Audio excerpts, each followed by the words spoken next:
Isang negosyong potok na naman ang handog namin sa inyo. At yan ang no-bake peach creamy cake. Halina't panoorin ang buong video at matuto ng negosyong madaling gawin, maliit ang puhunan, ngunit malaki ang kita.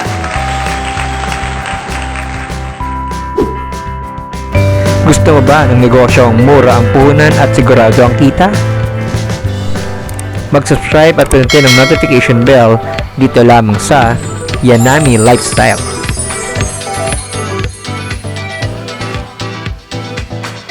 Ang mga ingredients: 250 grams sa crushed greyhounds, 3/4 cup ng butter, 1 can ng sliced peaches, 1 can condensed milk, 250 ml ng all-purpose cream, at 7 grams ng plain gelatin powder. Okay guys, start na tayo. Sa isang bowl, ilagay ang 1 1/2 cup ng crushed greyhounds. Then ilagay nyo na yung 3/4 cup ng melted butter. Dapat melted para hindi kayo mahirapan maghalo. Paghaluin ito maigi para maging maganda ating base ng ating peach cream cake.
Ayan, mukhang okay na yung ating base.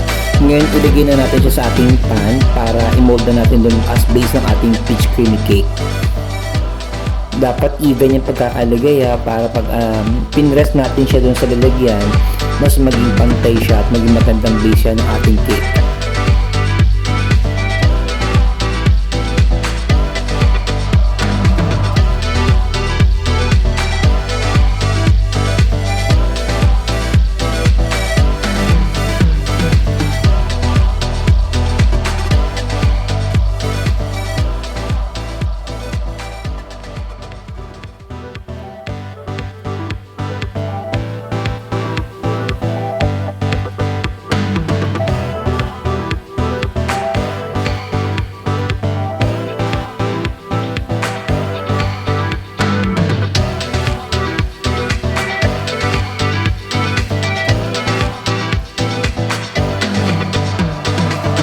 Ayan, pag na-press na maigi yung ating base, pwede na siyang i-set aside. Ilagay muna siya sa ref ng mga 30 minutes bago ating ilagay yung ating creamy cake.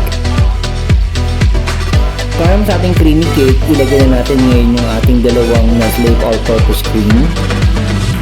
So, mas maganda talaga pag ang Nestle cream nailagay niyo muna sa ref ng mga 2 hours or 3 hours para mas maging solid yung ating gagawing cream.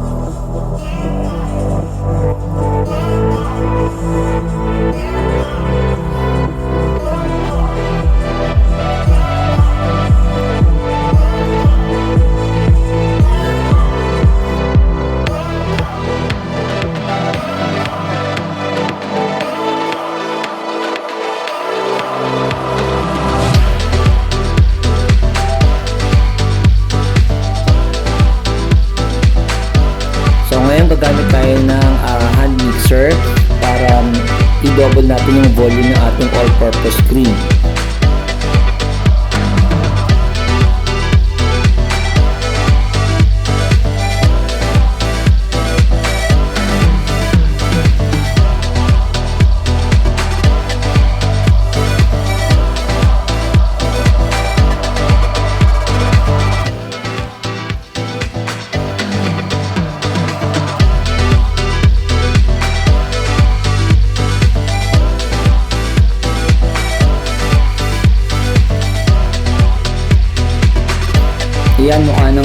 sumob yung volume na ating all-purpose cream, pwede ngayon ilagay ang ating condensed milk. Guys, huwag kalimutang ilagay muna sa ref ng 3 to 4 hours ang ating condensed bago nyo gamitin sa ating mixture.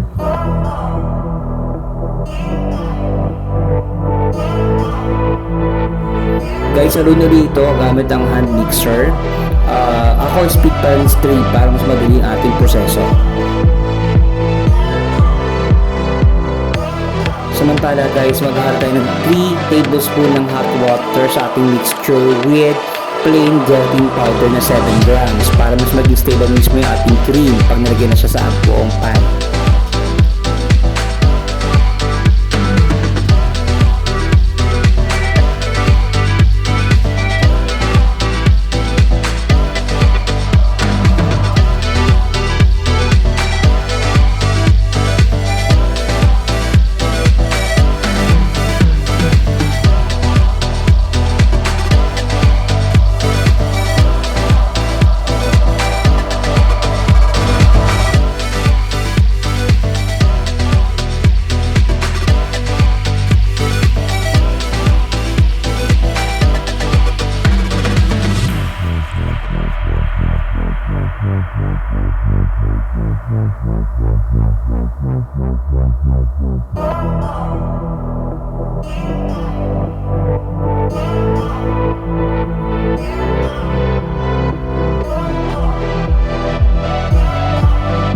Pag nilagay nyo na yung gelatin mix sa ating cream, dapat gumamit pa rin ng hand mixer para mas maging solid at pamantay yung pagkakahalo nito.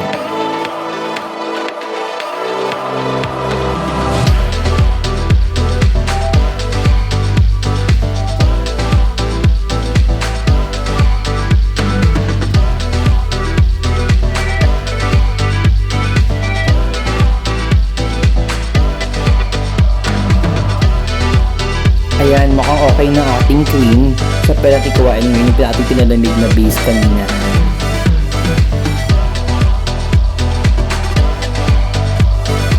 Sa ating first layer, pwede maglagay ng mga 1 to 2 cups ng cream mixture natin. Pantayin ito gamit ang spatula or kutsara.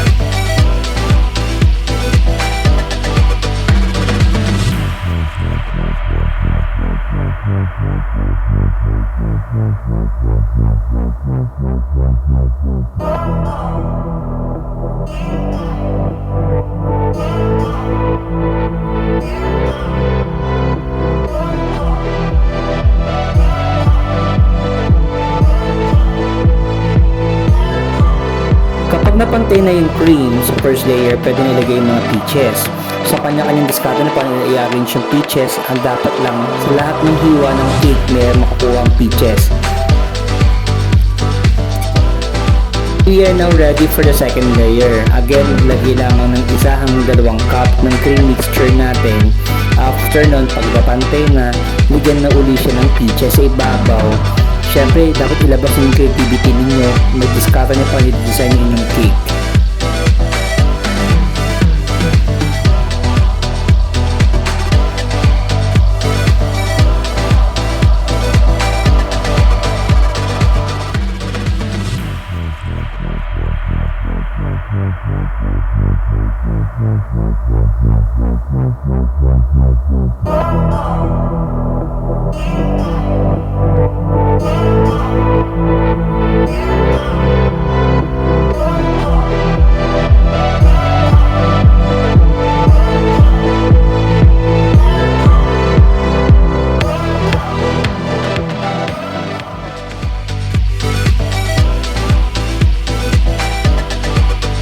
Ayan na, time na para i-decorate ang pinaka-top ng ating peach creamy cake.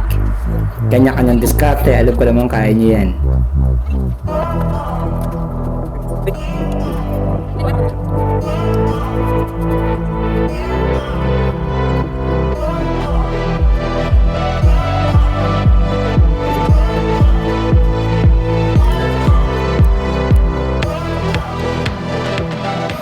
Pwede kayo maglagay ng cherry or uba sa gitna ng ating cake para dagdag ganda lang. Pero guys, again, it's optional.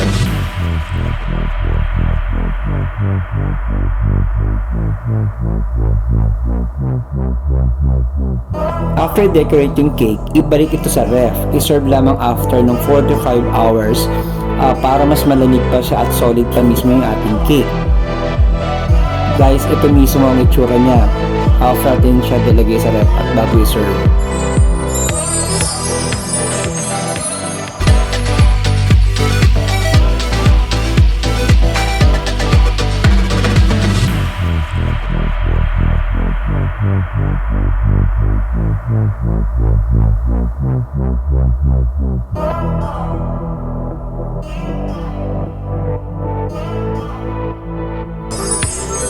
Thank you for watching Yanami Lifestyle. See you again sa next video.